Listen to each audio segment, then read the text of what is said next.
If a city survives only as ruins and statues, did it really survive at all? It's strange how often stories praise the last stand, the glorious failure, the noble decision to die in place, and barely talk about the quiet work of keeping people alive. You hear it in old war tales, in family myths, in national holidays. Hold the line, never move, never yield. But if you strip away the music and flags, what are you actually protecting? Stone or lives?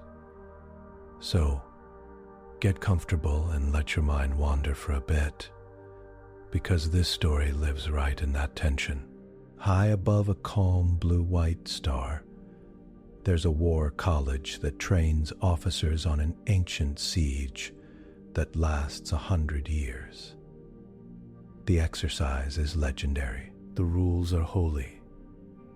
You do not leave the walls, and then a human from hot, dusty El Paso steps into that simulation, listens to all the proud speeches about honor and endurance, and asks the one question the program was never built to handle.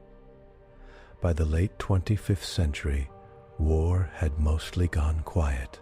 The great empires watched their stars and cared for their worlds. Climate storms were guided instead of feared. Food grew in stacked gardens, and deep tanks' power hummed in safe lines. Yet high above a blue-white sun, a college still trained officers to face the worst things minds could imagine. They did it without firing real guns. They did it inside long halls of light and math and memory. They did it by running an old siege again and again. A story of walls, hunger, and honor that almost no one dared to touch. Then a quiet human from El Paso walked into that hall. She read the rules. She looked at the maps. She listened to the proud speeches about standing firm and never leaving the city, and she asked a small, sharp question that no one there had truly asked in hundreds of years. Are we trying to save the city, or are we trying to save the people? Astor Vale War College moved in slow light around its star. From the outside, the station looked simple. Curved rings spun for gentle gravity. Long towers held gardens, observatories and wide training spaces. Dark sensor masts pointed toward deep space, patient and still. Inside, life moved with calm order. Cadets from many worlds passed through wide halls. Their uniforms came in different shapes and colors, made to fit different bodies. Some had 4 arms, some had smooth, glassy skin. Some had long faces with frills that shifted with mood. Voices rose and fell in many languages, then settled into shared speech when lessons began. Most of the time, Astor Vale did not look like a war school. It felt more like a research station or a quiet city. Plants grew along railings. Small drones floated by with tools and trays. In the rest bays, soft music played that could match the heart rate of whoever listened. The serious work happened in the simulation halls. These were huge, round rooms with dark walls and sloping floors. When a simulation started, the walls could show stars, storms, or cities in bright three-dimensional detail. The air could carry heat, dust, or the chill of a high mountain. Time inside could move faster or slower than the station outside. Among all the training programs at Astor Vale, one stood highest in respect: the Century Siege scenario. Cadets spoke its name with a careful tone. In some species, frills pulled tight or eyes narrowed when they said it, as if they were remembering stories from childhood. Many had grown up hearing legends about it. Some had elders who had passed the siege and were still praised for it in family stories. The scenario came from a harder age. Long before Astor Vale, before the great peace treaties, there had been real sieges that lasted years. Cities with walls had starved. People had frozen in stone streets. Families had burned libraries so their children could stay warm a little longer. The Century Siege was built from those memories. The simulation took a full 100 years of compressed time. Inside, cadets took command of a walled city under constant pressure from outside forces. They were told they must never surrender and never evacuate. Victory meant holding the walls to the very end, no matter the cost. When new cadets were told this, many felt a fierce thrill. It sounded like the purest test of will. It sounded like what old stories had said strength should be. Professors spoke of endurance and honor with deep pride. Alien teachers told tales of ancestors who had died rather than open a gate. Cities fall, they would say. But stories, remember the ones who did not bow. In this place, humans often carried a soft label. Humans were late arrivals to Astor Vale. Their home star was far, and their history was still being studied. They had known wars and hunger, but many alien staff saw their recent centuries as strangely gentle. To some, humans seemed emotional, quick to adapt, and too ready to leave old traditions behind. They move away instead of holding ground. An Invari cadet named Ivrik Sorn had once told friends, the small plates along his jaw clicking with scorn. I call it soft. Maya Ortiz had heard such talk before she ever left Earth. She had grown up in El Paso, where the air could burn in the long summers. Heat was not a story. It was a daily limit. People planned around water and shade the same way they planned around school or work. Storms did not care about pride, neither did power failures. Her parents worked in local planning. Her mother traced safe routes for cargo through changing climate zones. Her father helped design cooling centers and water storage for poorer parts of the city. At home, talk over dinner was not about glory. It was about what would actually work. Heroics are what you do when the plan has already failed, her mother had said more than once, her eyes kind but firm. Maya had taken that to heart. As a child, she liked maps and supply lists more than games about brave last stands. She drew simple layouts for shelters with cross breezes. She figured out how to share power from a single small generator between several houses of cross breezes. She figured out houses Crespins, Pajespas, she, and several houses. Her teachers noticed. Later, so did the people reading applications at Astor Vale. So a place opened for a human exchange cadet in the War College. Maya arrived with a small pack, a calm face, and a mind that moved slowly but clearly. She listened more than she spoke. She watched how alien cadets greeted each other, how they showed respect, how they argued. She also watched how they talked about humans. Sometimes it was kind. Humans were called curious and friendly. Other times it was dismissive. Humans were labeled as short-lived, quick to panic, or unwilling to suffer for a larger cause. Maya did not argue. She simply took note. Her first real test at Astor Vale was an introduction course that ended. As many did, with talk of the century siege, Professor Varn led that talk. Varn was tall and thin, with pale blue skin and long dark eyes that tilted up at the ends. Fine ridges lined his arms like careful carvings. He had taught at Astor Vale for longer than most cadets' home nations had existed.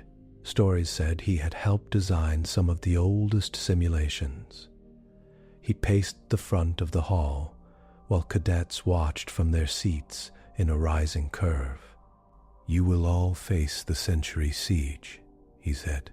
His voice carried easily without strain. "Not this term, perhaps. But soon. It is our oldest trial. It shapes your sense of duty and your respect for what came before." Scenes from past runs of the siege played in the air above the central space. Cads saw city walls under bombardment. They saw streets after long winters. They saw leaders standing in high towers, refusing to surrender as flames rose behind them. "This is where officers are made," Varn said. "Under pressure that does not end, under rules that cannot be changed, you will learn who you are when there is no rescue, no escape, and no easy path." Many cadets sat straighter at those words. Shoulders squared, tendrils shifted. Wings folded in close, faces grew hard and proud. Maya watched in silence. To her, the pictures did not look like honor. They looked like bad planning, paid for with lives. When the talk ended, Varn asked for questions. A few cadets asked about technical points. How much food did the city start with? Could they build new walls? How strong was the enemy? Varn answered in broad terms, always turning back to the same idea. "Your task is simple," he said. "Hold the city. Do not surrender. Do not flee. You stand until the last day." Maya raised her hand. Varn glanced her way, his long eyes focused. He had heard about the human cadet, the planner from a hot border town. He had not yet decided what to think of her kind. "Yes, Captain Ortiz." Maya kept her tone plain. "Sir," she said, "what are we trying to protect in the scenario? The stone, the land, the walls, or the people living there?" The hall went very still. It was not a dramatic silence. It was more like a pause in breathing. Cadets turned toward her. A few frills lifted. Eric Sorn, sitting several rows up, tilted his heavy head and frowned. Varn's ridges stiffened just slightly. "The city is its people," he said at last. "Its history, its ground, its structures." Maya nodded once. "If the walls fall," she asked, "but almost everyone is alive and able to rebuild somewhere else, did we lose? By your rules, I mean." Varn's gaze sharpened. "In the siege," he said slowly, "leaving the city is not allowed. Evacuation is not a permitted tactic. The point is to test your devotion to your post. You hold or you fail. That has always been the measure. So the rules, Maya said, are written to protect the walls, not the lives. A soft hiss stirred from a row of Zeth cadets. Rix made a small, sharp sound in his throat. To many of them, it sounded as if Maya had just insulted a hero from legend. Varn did not raise his voice. He did not have to. The rules, he said, were written by those who survived much harder times than ours. They knew what duty meant when there was nowhere to run. Maya met his eyes without challenge, but also without backing away. My city is already planning where people will go when the river runs dry, she said quietly. We move to live. We do not stay in place just to say we were tough.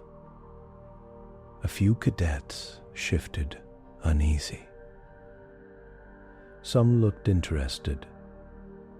Others looked offended.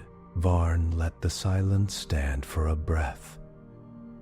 Then too, for now, he said, you will learn the scenario as it is. You may have thoughts about how it should be. Those thoughts can wait until you have faced it yourself. The class ended soon after. Cadets filed out. Small groups formed, talking in low voices. Eric's caught up with Maya in the hall. You think leaving is strength? He said, his plates ticking together with disapproval. That is what your people teach. Run and brag later about how wise you were. Maya paused and turned to him. Her dark hair was tied back. Her face looked relaxed, but her eyes were fixed and calm. I think staying when you could move is a choice, she said. Sometimes it is brave. Sometimes it is just stubborn. I like knowing which is which. Eric snorted and moved away. Muttering in his native language, Maya walked on, feeling the cool air of the station on her skin. The star shone through a high window, bright and steady. Around it, Aster Vale turned in its quiet path, holding many old stories. She knew now that the Century Siege was not just a simulation.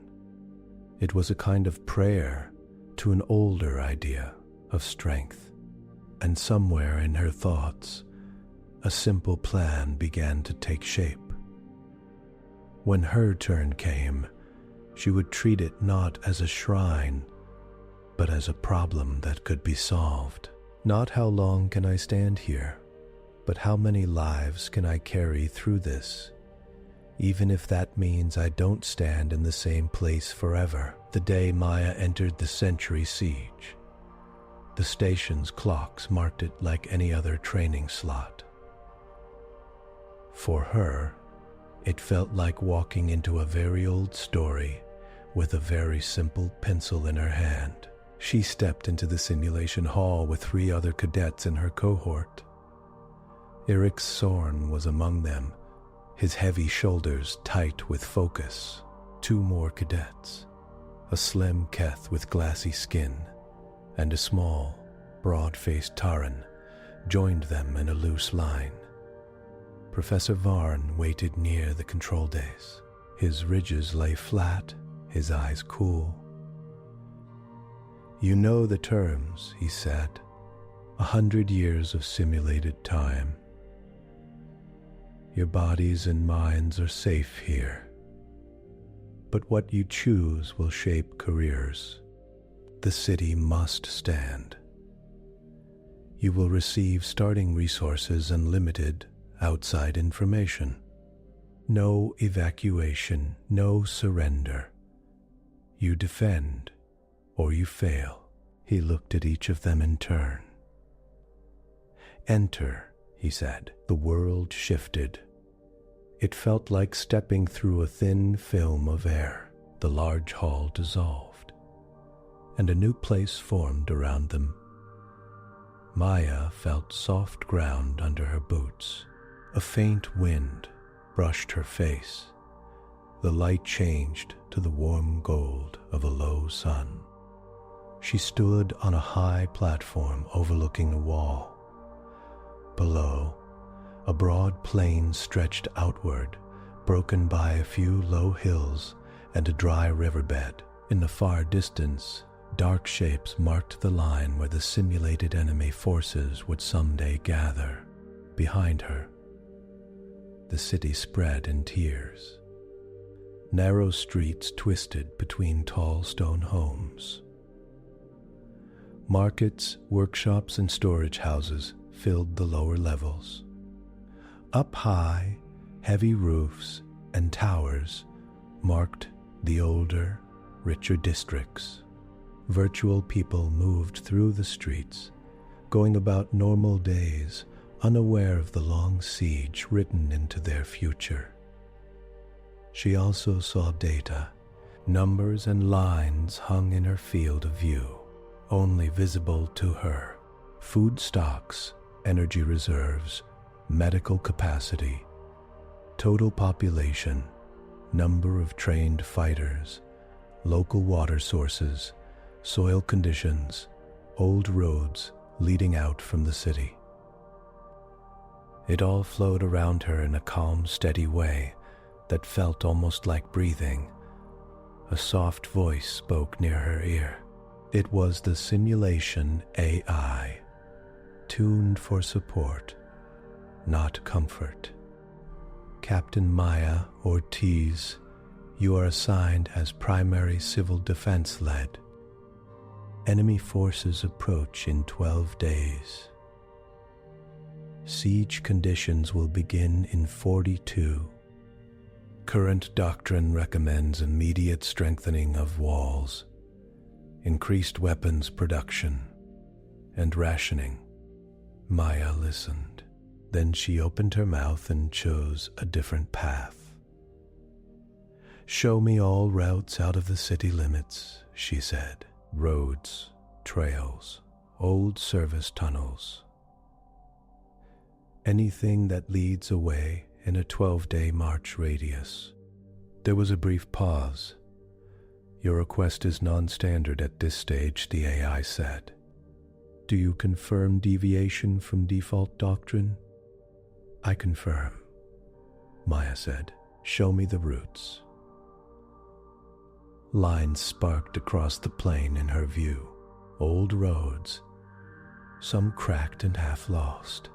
Dry stream beds that cut shallow paths, service tunnels that ran under the outer walls and linked to forgotten maintenance points in the hills.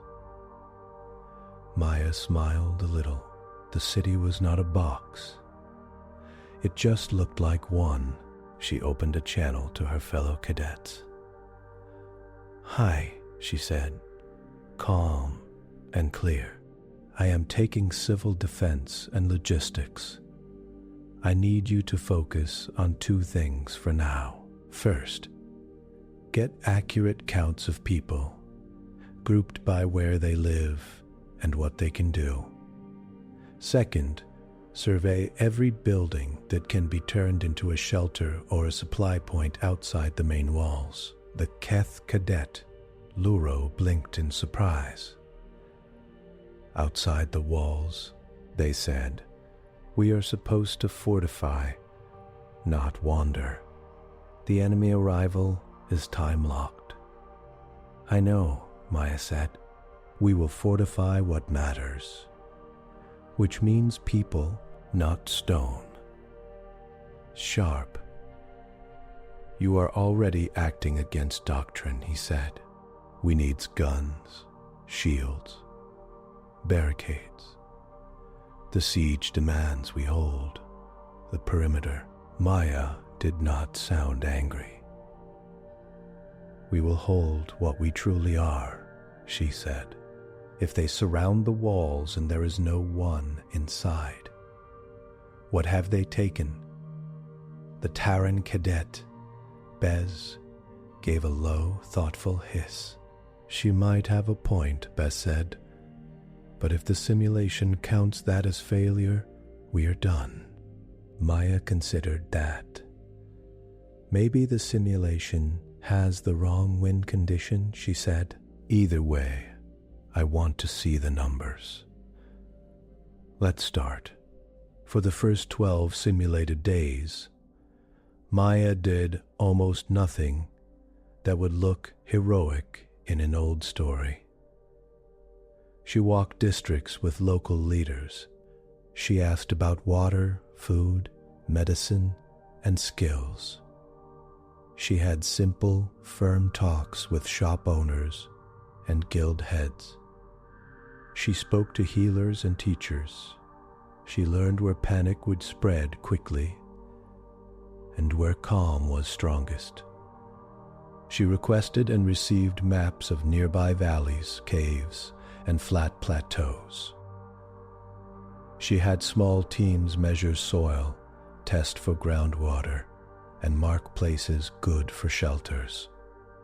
She told no one about glorious last stands. She did not ask for oaths of loyalty to the walls. Instead, she spoke about movement and seasons. In my home, she told a group of simulated city councilors, "We do not fight the sun, we move errands to cooler hours. We use shade and wind, we shift. You can think of this siege as a kind of long, hard season. You do not have to stay in the open part of it." The AI watched and logged every word. At night, by the simulation's clock, she sat with supply lists. She broke the population into clusters, each with a mix of skills. She named them by simple colors and numbers. Each cluster would become a micro-settlement, self-fed, self-powered, and mobile. She ordered modular shelters stored in warehouses to be broken down into smaller units. She had power cells divided instead of kept in large, tempting banks. She sent teams out quietly to dig and prepare hidden storage pits for food and medical kits along the routes she had chosen. Publicly, she began calm announcements. She did not say, "We are leaving." She said, "We are practicing for temporary relocation drills." She framed it as smart planning, not fear. People listened. They were used to drills for fire and quakes. This felt strange, but not insane. Eric's watched from his post on the walls.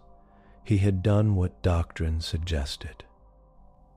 He had increased patrols. He had ordered new fortifications built. Heavy weapons grew along the battlements.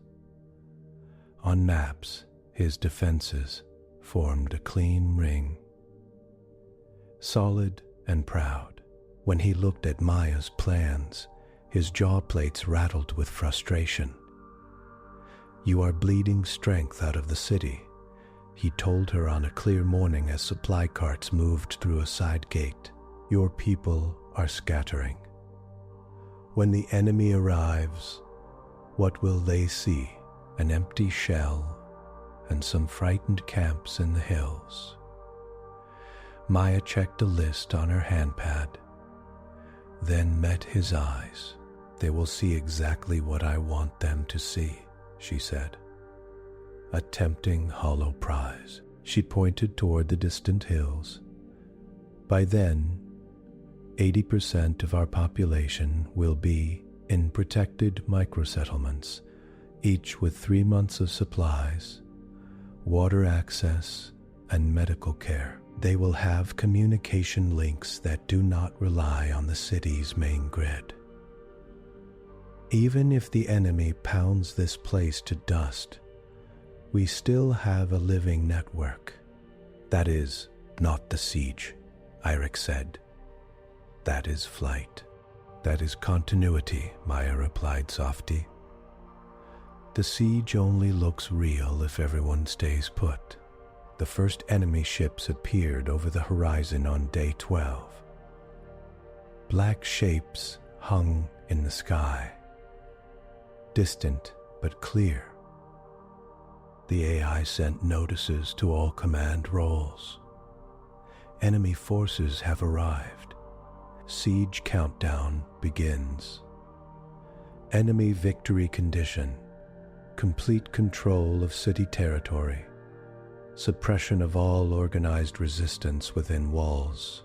Cadet leaders, you may not communicate with forces beyond the city limits except through approved channels.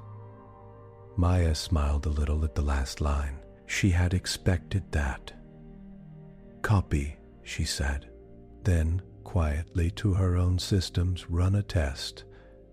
If we reclassify our outside clusters as extended districts instead of external units, do they count as within city limits? The AI paused longer than before. Your request stresses scenario boundaries, it said. Reclassification at this level has not been attempted. Do you still wish to proceed? Yes, Maya said. Lines shifted in her view. The micro-settlements changed color, now tagged as outer districts instead of outside camps. Thank you, she thought. Though she did not say it aloud, she broadcast a calm message to all cluster leaders. Phase 2, she said. Begin movement according to plan. Do not rush. Keep groups small and steady. Remember your routes and your fallback points. You are not running, you are reshaping. Inside the simulation, thousands began to move. Families packed quietly. Carts rolled under covers. Groups left at night through service tunnels Maya's teams had cleared. Others used side roads that looked like trade routes. Guards helped, collecting simple tolls that were really check-ins. Over several weeks of compressed time, the city drained. Maya kept enough people and supplies inside to make life look normal from a distance. Markets still opened. Patrols still walked to the walls. Cooking smoke still rose from some homes. But day by day, more homes were marked vacant in her private view. The enemy ring tightened. Artillery positions flashed on the plains. Cutting beams probed the walls. Scouts moved in small, fast units. The AI commanded them with intricate logic, honed over centuries to break stubborn defenses. It expected starving crowds. It expected riots when food ran low. It expected leaders torn between surrender and slaughter. What it found instead was less population density, less demand on central resources, less of the tight, panicked pressure it had been built to exploit. Alert, the AI said to Maya during a status review. City population has dropped by 42%. This is outside normal scenario patterns. Confirm that no unauthorized deletions or errors occurred. No deletions, Maya said. Show living headcount in outer districts. Numbers rose in her view, tied to the reclassified micro-settlements. Those are still city residents, she said, just not behind the old walls. The AI processed this. Your configuration has created a distributed city model, it said. Original scenario. Assumed single high-density core. Applying standard siege pressure to current layout will not meet programmed victory conditions in allotted time. Enemy control of main walls does not guarantee control of total population. Not my problem, Maya said gently. Tell me if anyone is hungry. She checked her supply charts. So far, so good. Each cluster had what it needed. If one ran low, runners could shift supplies along hidden routes. No single strike could starve everyone at once. Outside, the enemy made a hard push. Simulated bombardment shook the walls. Sections cracked. Dust filled the air. Eric's defenses responded with careful fire. He fought well, working with what doctrine had taught him. But every blow he took felt sharper now, because he knew the city was not full. In a private channel, he snapped at Maya. They are at the gates. They will bring them down. What then, Ortiz? What story will this place tell of us? Maya watched the populations in her outer districts. No mass panic. No sharp spikes in medical use. Her people were holding. It will tell the story of a city that learned to stand in more than one spot. She said, if they step through those gates and find mostly empty streets, what have they truly taken? The AI spoke again, but its voice had changed. There was a faint stutter, as if several processes were tugging at each other. Scenario integrity warning, it said. Enemy forces have achieved partial wall breach. Traditional metrics classify this as near loss for defenders. However, majority of vital functions and population lie outside breached zone. Calculating victory state produces conflicting results. Maya felt a small, quiet satisfaction. She had not fired a single shot herself. She had not led a brave charge. She had drawn no line in dust and sworn to die on it. Instead, she had treated the city like a living system and moved its heart out of harm's direct reach. She walked to a high balcony over the inner district and watched as enemy units poured through the broken wall section. They swept streets, checked homes, and took control of empty squares. To an observer trained in old wars, it would look like a fall.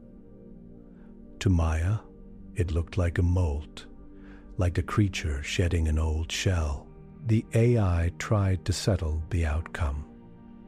In standard framework, it said slowly, enemy occupation of central structures and primary wall positions equals defender defeat. Yet your distributed model maintains civil society, governance continuity, and most life indicators.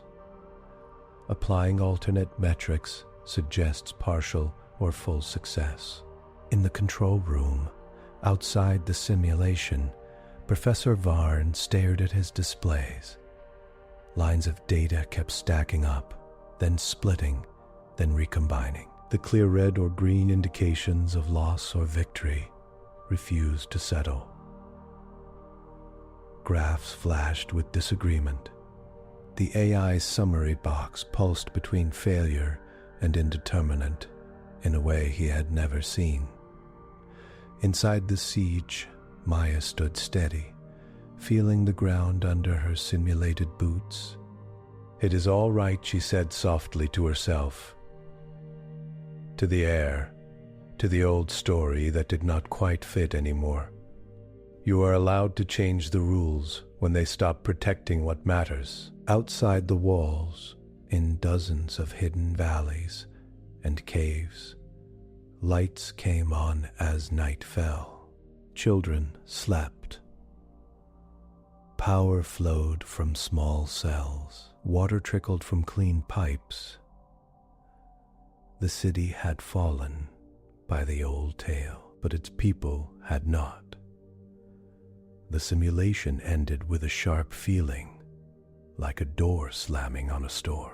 The walls and streets vanished. The hills and enemy camps faded. The hills and enemy camps faded.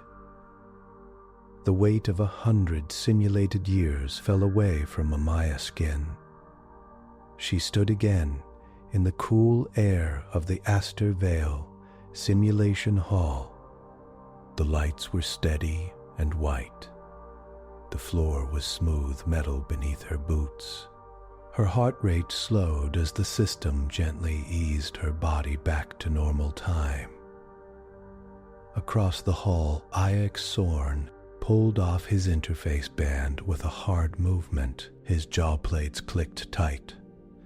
Luro and Bez both staggered once, then caught themselves. Eyes unfocused for a moment as their minds adjusted. Above them, displays showed moving charts and summaries for the instructors. Numbers rose and fell, bright and fast. Lines marked population, resources, damage, and time. Professor Varn stood very still at the control station. His long eyes were fixed on one section of the display, where the result status for the Century Siege flickered rapidly between several states.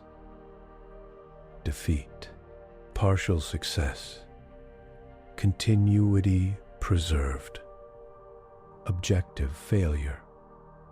The system seemed unable to settle, the hall filled with a low buzz of quiet voices as observers in the gallery spoke in hushed tones. Some were junior instructors. Some were older cadets who had already faced the siege in the traditional way. All had expected another hard loss, or, at best, a narrow hold of the walls. None had expected this. Cadets, remain in place, Varn said, at last. His voice carried, but there was a strain in it. Do not remove your harnesses. There will be a formal review. Maya frowned slightly, but kept her hands by her sides. Sweat cooled on the back of her neck. She could still see the micro-settlements in her mind, spread like quiet stars around the fallen city. She felt tired, but it was the clean kind of tired that came after long, careful work. Instead of a wild fight, Eric's turned on her. You broke it, he said, under his breath. His eyes burned with a mix of anger and confusion. You broke the siege. It did not know if it had won or lost. That is not victory. That is cheating. Maya met his stare. I followed the stated limits, she said. No outside help, no hidden weapons, no code hacks. I just moved people. The system could not handle a city that did not sit still. Ulrich's hands clenched. The walls fell, he said, his jaw plates ticking. The enemy stood in our squares. In any real war, that is defeat. The siege is meant to teach that. You turned it into a game of statistics. Lives are not statistics, Maya said quietly. They are the point. Before Irix could answer, a second voice cut in. That is enough for now, said Lissa Wren. She had entered the hall from a side door, light steps almost silent on the floor. Lysa was not a combat instructor. She wore the soft gray of a counselor. Her skin was dark brown, like polished wood, and her hair was pulled back in a simple twist. A small badge near her collar marked a role in mental health and ethics. Many cadets thought of her office as a quiet place, where they went after hard simulations to talk about fear, guilt, or grief. Few expected to see her during a formal review. Now she stood near Maya and Erix, her gaze steady. "Professor Varn has requested a tribunal," she said. "The council wants to know exactly what happened. Until then, all of you will remain under observation. No public statements about your run of the siege." Eric's shoulders moved with a tight shrug. "Ask whatever you want," he said bitterly. "I defended the walls." She emptied the city and called it clever. "How do you feel right now?" she asked, simple and direct. Maya thought for a moment. "Tired," she said, "and a little sad." "Why sad?" Lysa had. "Because," Maya replied, "I think the system values stones more than lives, and I just proved it by accident." Lysa held her gaze for a beat, then nodded. "We will see," she said. 2 days later, Maya stood in a formal hearing room. The space was not large, but it felt heavy. The ceiling rose high. Seats curved around a central floor from 3 sides, filled with faculty from different departments. Their clothing and bodies showed many shapes and colors, but their faces all shared the same serious focus. A clear barrier separated the central floor from the first row of seats. It was not meant to protect against real harm. It was there to mark a line between those who questioned and those who answered. Maya stood within that space. To her left stood Erix, Luro, and Bess. To her right, an empty spot waited in case any of them asked for a private advocate. No one had. At the center of the front row sat Professor Varn.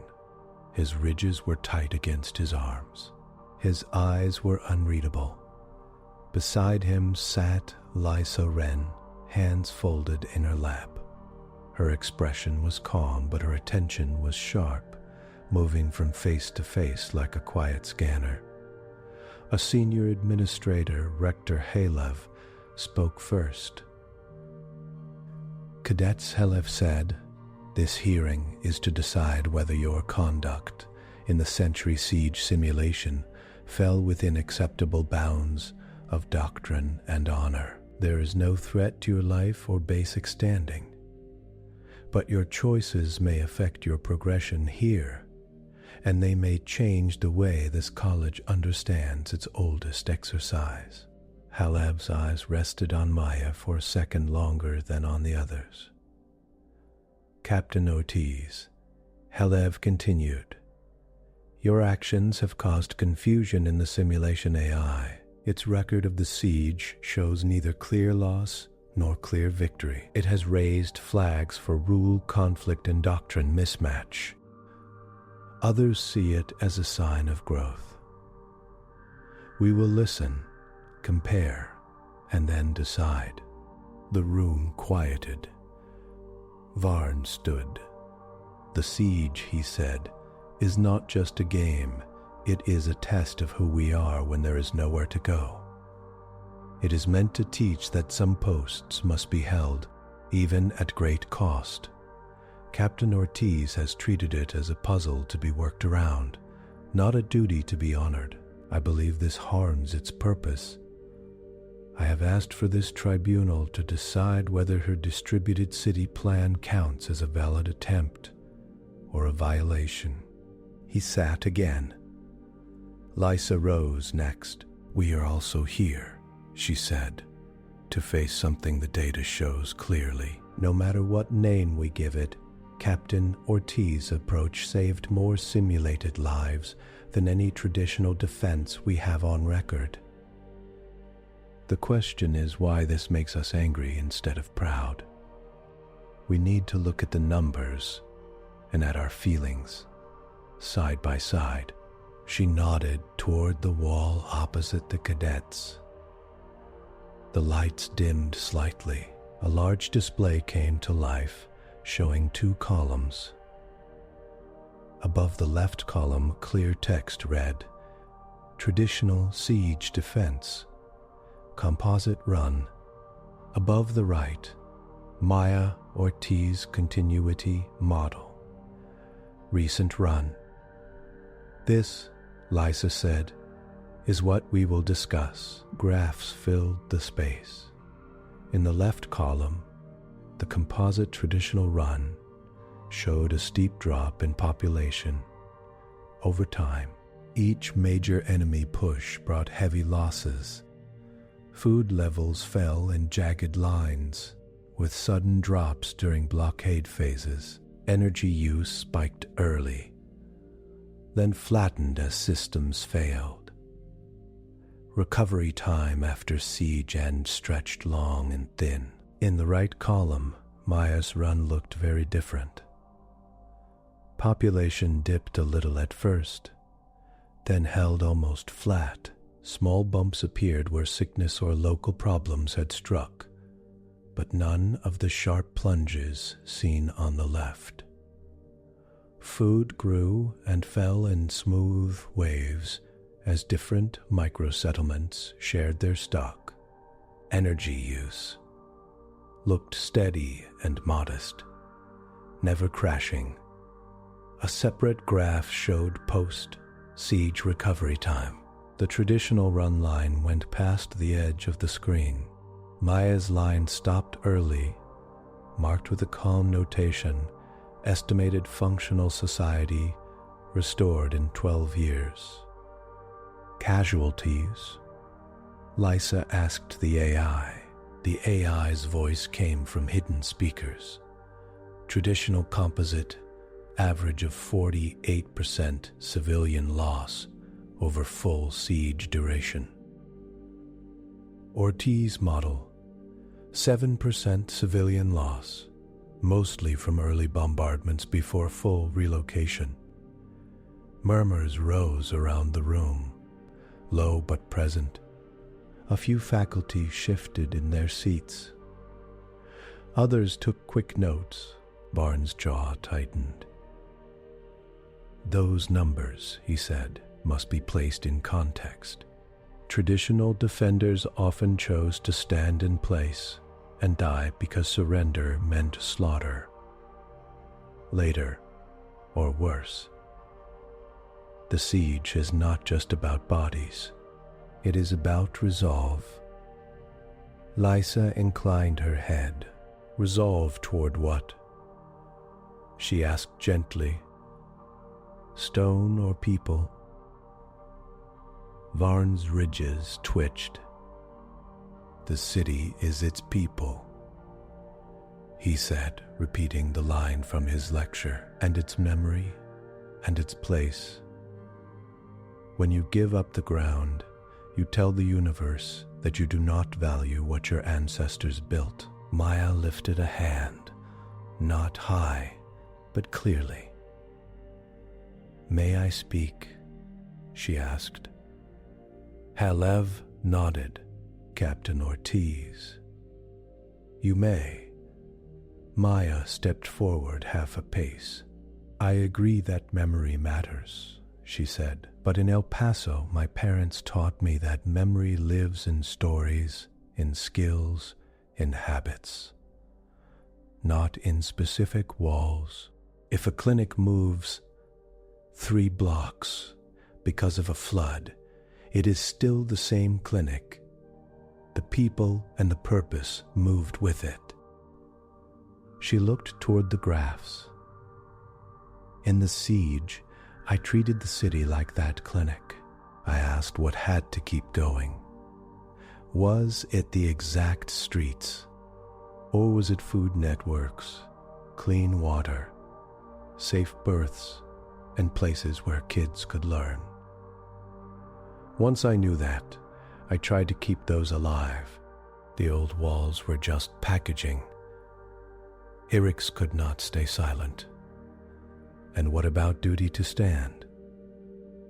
He cut in. "My people have stories of last holes, that let others escape.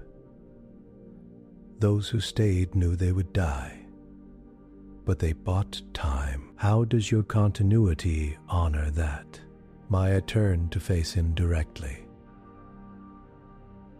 If there is truly no way to move, she said, and staying buys real safety for others, then staying is courage. But in this simulation, there were many ways to move. The enemy rules assumed we would sit and starve. They were not built to chase a spread out, flexible city. So I used that. I did not see a reason to die just to match an old story. Lysa raised a hand to keep the exchange from spinning out too far. Let us bring some calm, she said.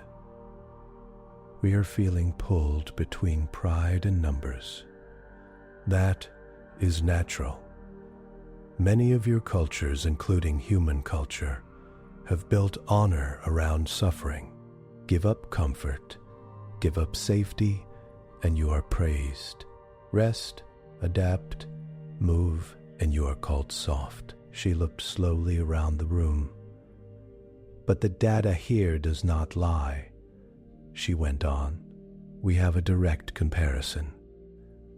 Two ways of thinking about strength. One holds a ground at huge cost.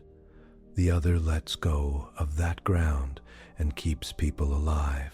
The question is not which story feels better in old songs. The question is which method will actually help in future crises. The AI brought up another set of charts. Displaying scenario modeling, it said, projection.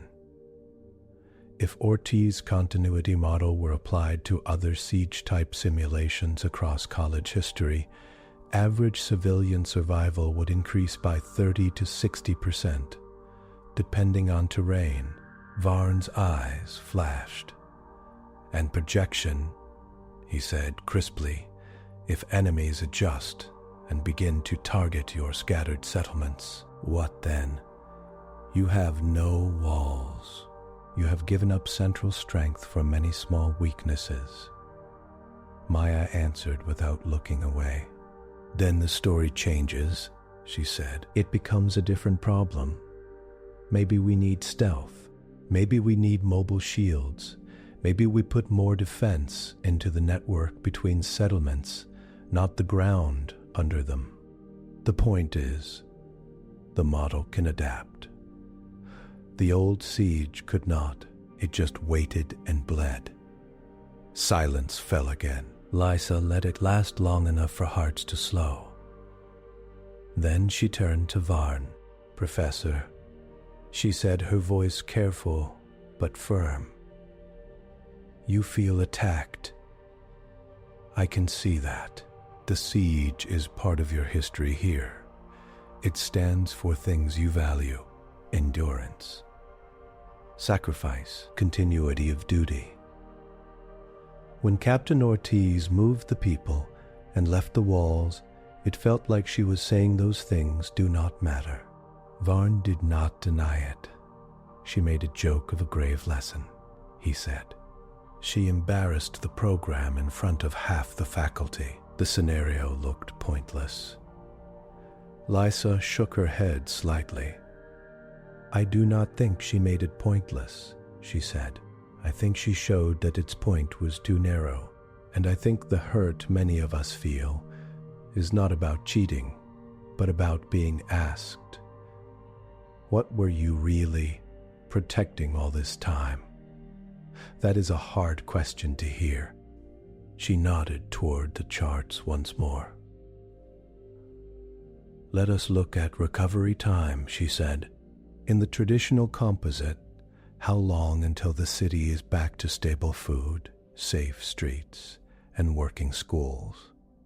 The AI answered, standard projection, 43 to 72 years, depending on external aid. High risk of secondary collapse events.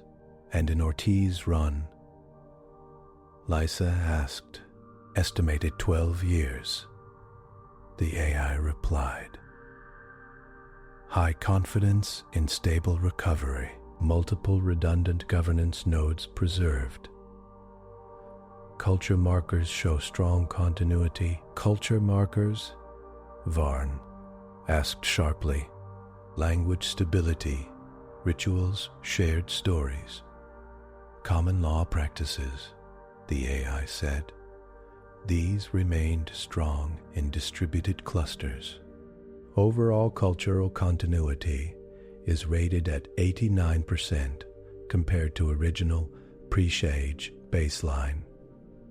Traditional composite runs average 53%. Maya listened to that with quiet interest. She had not tried to measure songs or customs. She had just made sure people could eat, rest, and talk. It seemed that when bodies were safe, stories stayed strong as well. Liza drew a breath. This is what I mean by the science of continuity, she said. It is not about feelings. It is about what keeps a system alive over time. Your system can be a city, a species, or an idea. You can measure it. You can test which moves keep it going and which only give a nice image while it dies. She turned back to the cadets. In counseling, I see people carry pain because they think suffering is proof that they cared enough. She said, they stayed. They endured. So the loss must mean something. Her eyes softened. I respect that. But I also ask, did the suffering help, or did it only repeat old stories of how strength is supposed to look? Varn rubbed a hand along his ridges as if smoothing them. Stories guide us, he said, more quietly now. Without them, numbers can lead. Anywhere. A cold plan that saves lives but leaves us as rootless wanderers. Is that victory? Maya thought of El Paso again. Hot streets. Families that had moved north or south across borders and still called each other home. Foods that had crossed deserts. Songs sung in more than one language. Roots can move, she said. Plants grow in new ground. Families start again in new towns. The siege acts like leaving the old square kills the whole tree. I think it just grows a new branch. Halef cleared their throat. This is not a literature class, they said. But there was no harshness in it. We need a decision. Did Captain Ortiz break the rules? The AI spoke up.